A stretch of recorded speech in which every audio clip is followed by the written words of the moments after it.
Hey guys, your friendly neighborhood Doc here, and it's time again for initial assessment. So let's go ahead and talk about the first book that I picked up this week, which is DuckTales #1 from Dynamite.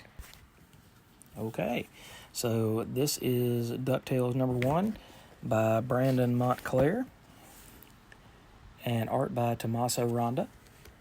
And this book takes me right back to my childhood, where we see Huey, Dewey, and Louie talking to Uncle Scrooge about how he made his fortune. And Uncle Scrooge goes back and tells them DuckTales about how you get to see the whole town. You get to see what Scrooge McDuck has built with his fortune. Duckburg. But he goes back and tells them stories about how he got his fame and his fortune. And of course, just like good old Scrooge McDuck always does, he embellishes a little bit. I kind of thought that was cool. Looks almost like Spider-Man eyes. So I don't know how they managed to get away with that, but I thought that was cool nonetheless. So this is just a little bit of slice of life.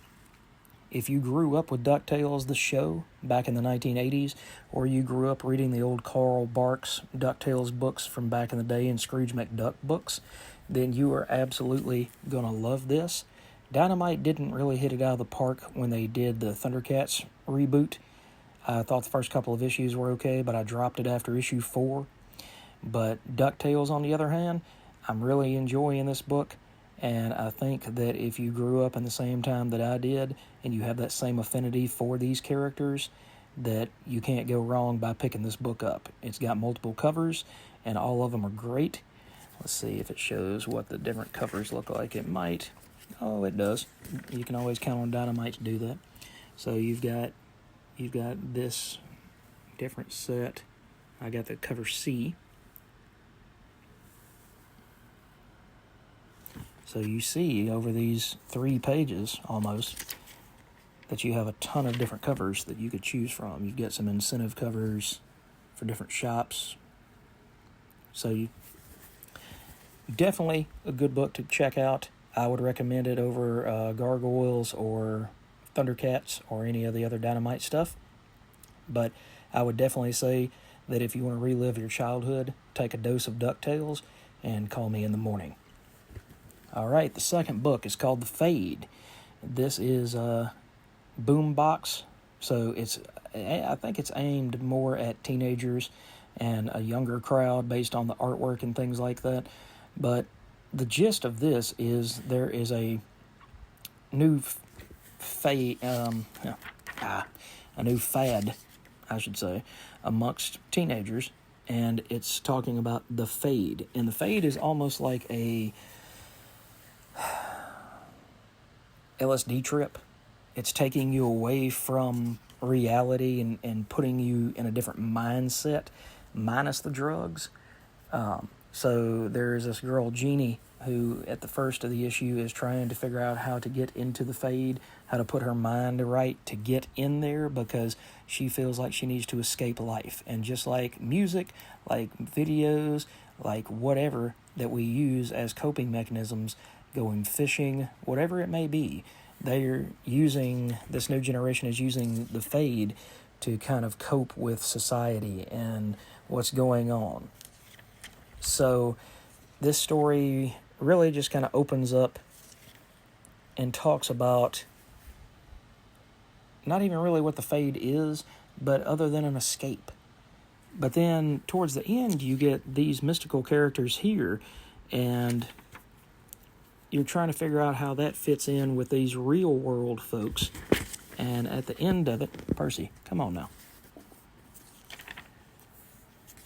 Towards the end of it, then Jeannie ends up crossing over into this world. And so she has to figure out how she fits in with this new fairy tale style world that she's got going on. So it's a lot like Stoneheart from Emma Kubert. It's a lot like Uncanny Valley. So it's got a lot of properties and a lot of good things going for it. The artwork by Mari Costa is absolutely gorgeous, and the coloring, which was done by Angel de Santiago is just out of this world. It's one of the prettiest books that I've ever seen. The world here is very simplistic, but once you get into the fade and you see the different colors of skin, you see the bright swords, things like that, it really pops. So I would also recommend the fade. That is going to be for more of a need of adventure and getting out and replacing real everyday life with something much more fun and dramatic.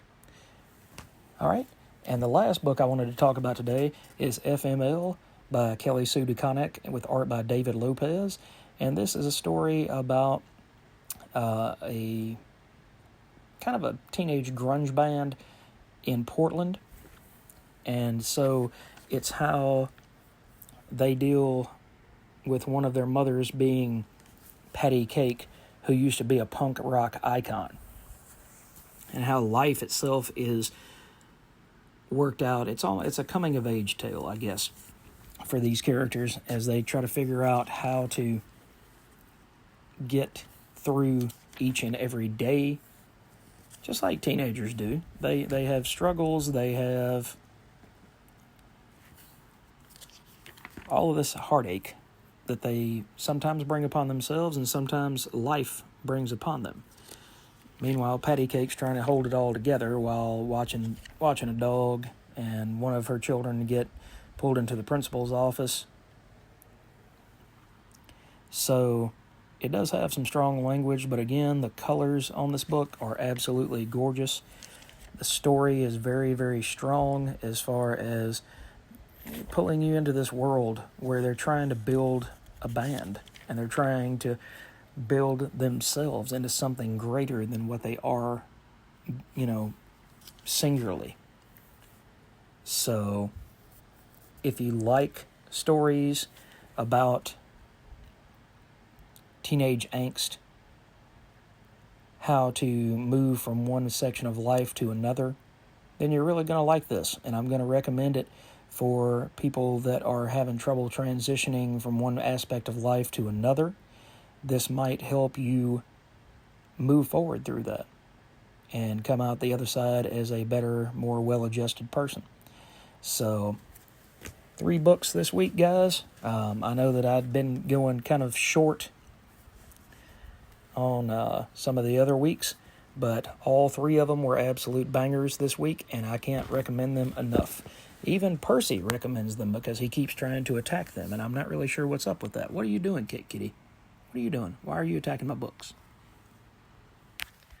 So thanks for watching again, guys, and this has been Initial Assessment, and I will catch you in the next video. Have a great night.